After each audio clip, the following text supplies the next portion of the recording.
Le dernier quart d'heure de Smart Bourse chaque soir, c'est le quart d'heure thématique. Nous parlons justement de gestion thématique ce soir autour du thème du sport, qui est un thème traité depuis quelques années maintenant chez Montpensier Finance. Et c'est Nicolas Kieffer, gérant action, qui pilote la stratégie dédiée au sport chez Montpensier. Oui, stratégie qui a quoi, 2-3 ans maintenant peut-être, Presque Nicolas ? 4 ans même. Presque 4 ans. On a passé le track des 3 ans. Nicolas, bonsoir. Merci beaucoup d'être avec nous. Entre deux événements sportifs, on sort de la Coupe du Monde de rugby. On est tous plongés en tant que Parisiens et Franciliens dans la perspective des Jeux Olympiques de Paris l'été prochain. Tout ça pour dire que, oui, pour le thème du sport dans lequel vous investissez en action, la séquence d'événements sportifs, c'est quand même une matière de base. Oui, c'est un vrai moteur de croissance. On s'en est rendu compte sur les dernières années. On se rend compte que déjà, il y a de plus en plus d'événements sportifs à l'international qui sont suivis par de plus en plus de spectateurs. Et ces mêmes spectateurs sont de plus en plus engagés dans les compétitions. Donc ça, c'est vraiment un vrai moteur pour la thématique sport. Et on parlait de la Coupe du Monde de rugby. C'est des retombées économiques qui sont pas loin de 2 milliards d'euros en direct et en indirect. Et ce qui est intéressant, c'est que c'est pas que économique, parce qu'on voit aussi sur la pratique. C'est très simple, on regarde le nombre de licenciés dans le monde, etc., leur évolution. Et sur la période, on s'est rendu compte qu'il y avait une hausse de plus de 30% du nombre de clubs et du nombre de pratiquants de rugby sur la période. Donc on peut appliquer ça sur les prochaines compétitions, que ce soit le football, l'Euro l'année prochaine, pareil en été, ou les JO, évidemment. Mais spectateurs engagés, qu'est-ce que ça veut dire effectivement, concrètement ? Parce que la notion d'engagement, elle est clé partout aujourd'hui, Nicolas. Ça veut dire que oui, je vais pratiquer le sport, je vais prendre mon billet pour voir, je vais acheter les produits, etc. Enfin, c'est comme ça qu'on mesure l'engagement du spectateur. C'est l'engagement indirect, comme effectivement le merchandising, etc.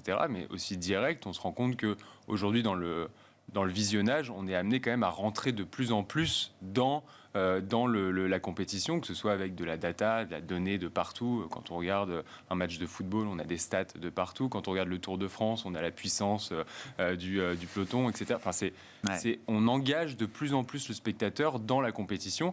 Et ça, forcément, ça se voit après dans la pratique et dans la passion des fans. Et ça se retrouve dans le budget que le spectateur est prêt à dédier à sa pratique sportive ou à la pratique d'un sport. Exactement.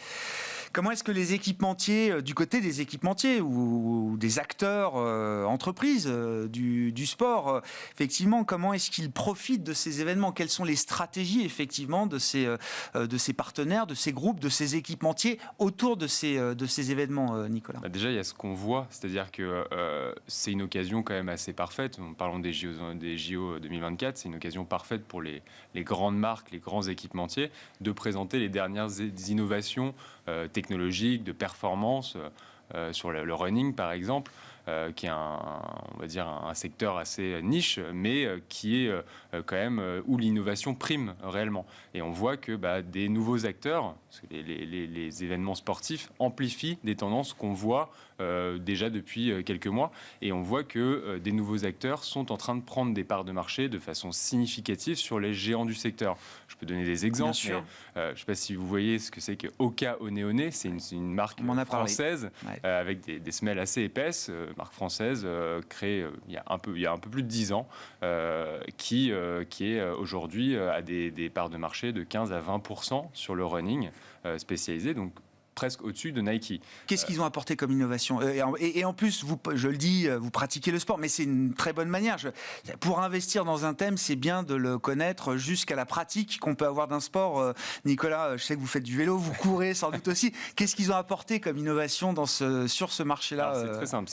Dans le running, c'est soit la performance pure, soit le confort, l'amorti, parce que c'est quand même des sports à impact, donc qui peuvent être traumatisants pour les articulations. Et au cas a amené un nouveau design. Avant, on était sans rentrer dans les détails, sur des technologies minimalistes avec des toutes petites semelles, etc. Et là, on est passé à un design très maximaliste avec des grosses semelles, et on s'est rendu compte que, surtout sur la tranche supérieure, la tranche d'âge supérieure, ça a amené moins de blessures, plus de confort et donc plus de pratique aussi. Et là, ils l'apportent où Nike, Reebok ou d'autres, ou Adidas ne l'ont pas apporté, ne l'ont pas fait. Exactement. Et pareil, sur la performance, on a un élan depuis 5 ans sur des chaussures avec une plaque carbone qui va augmenter la performance, la propulsion à la foulée, commencé par Nike, mais qui a été suivi par plein de nouveaux entrants avec des designs assez particuliers, etc. Et donc une deuxième marque, par exemple, c'est On Running, une marque suisse. On la reconnaît avec cette semelle particulière en forme de nuage, et pareil, qui augmente la propulsion à chaque foulée. Et donc, forcément, ça apporte beaucoup d'attention. Et On Running a une part de marché qui est supérieure à Adidas sur le running, par exemple. Ah oui.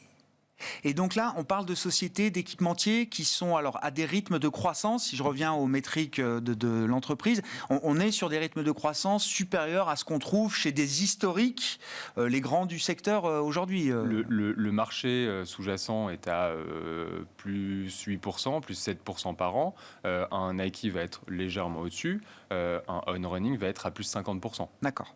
Donc c'est vraiment, effectivement, ça se voit. Alors évidemment, ce sont des entreprises qui sont de plus petite taille, qui sont plus jeunes, mais on le voit clairement que l'innovation prime dans ce genre de segment. C'est important. Et les historiques, eux, ils résistent, ils font mieux que résister face à cette nouvelle concurrence sur les marchés que vous avez décrits, Nicolas ? Là, encore une fois, c'est assez dispersé en termes de performance.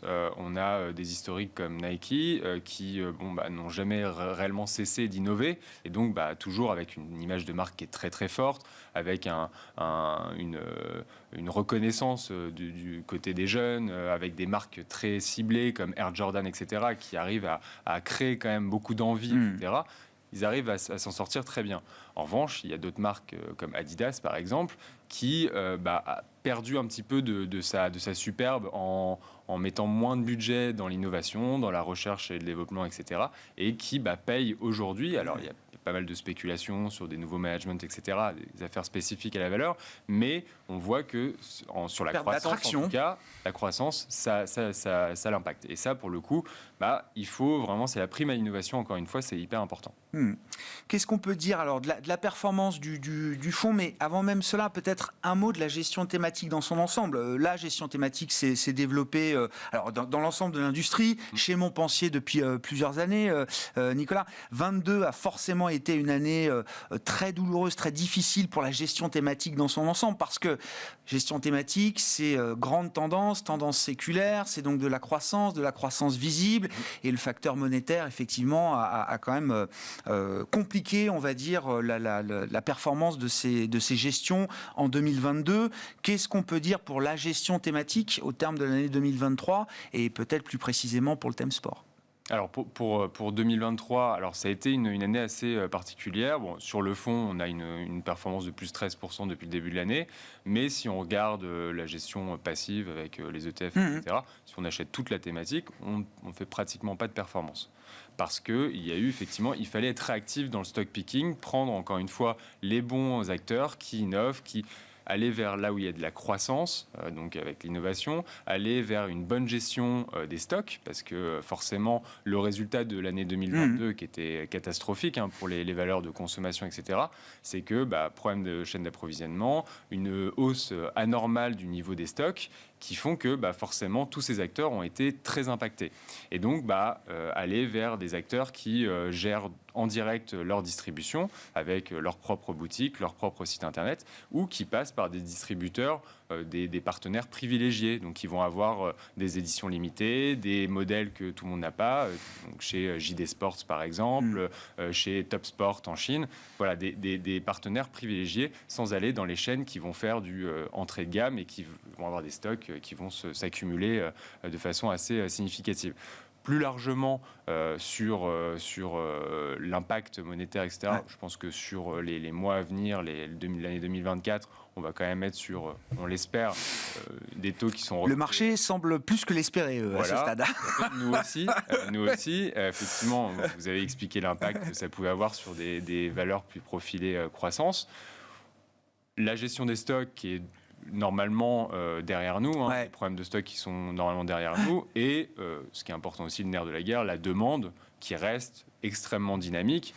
Une stat que j'ai vue il y a très peu de temps, en France, c'est 58% de la population qui pratique au moins une fois par semaine un sport. Ça, c'est 9 points de plus que 2022 et c'est 15 points de plus que les niveaux pré-Covid. Et donc clairement, ça va être une traction. On a eu un boom, puis une normalisation. Mais il y a un bassin de consommation qui s'est considérablement élargi. Et on en parlait, je crois, la dernière fois, ça remonte à quelques mois, Nicolas, mais c'était toujours la même question. Dans cette phase de crise du pouvoir d'achat, ou en tout cas de perception d'un pouvoir d'achat sous pression, on voit beaucoup d'arbitrage dans le budget des Français. Vous dites, le budget sport...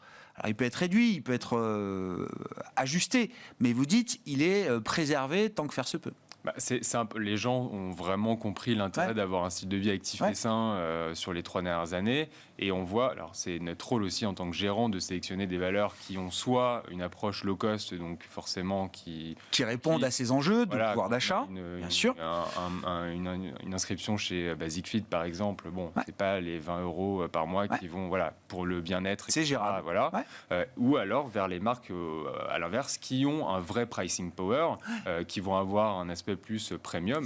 On holding, on running, ça va être des paires de chaussures au-delà de 150 €. Forcément, on est sur le segment premium et donc moins touché par ce genre par l'inflation, etc. et les dépenses discrétionnaires. Ouais, c'est ça. C'est tout ce qui est au milieu qui souffre le plus. Exactement. Effectivement. Merci beaucoup, Nicolas. Nicolas Kieffer qui était avec nous, gérant action thématique et qui pilote notamment le thème sport chez Montpensier Finance. Merci d'avoir été l'invité du quart d'heure thématique de Smart Bourse ce soir sur Bismart.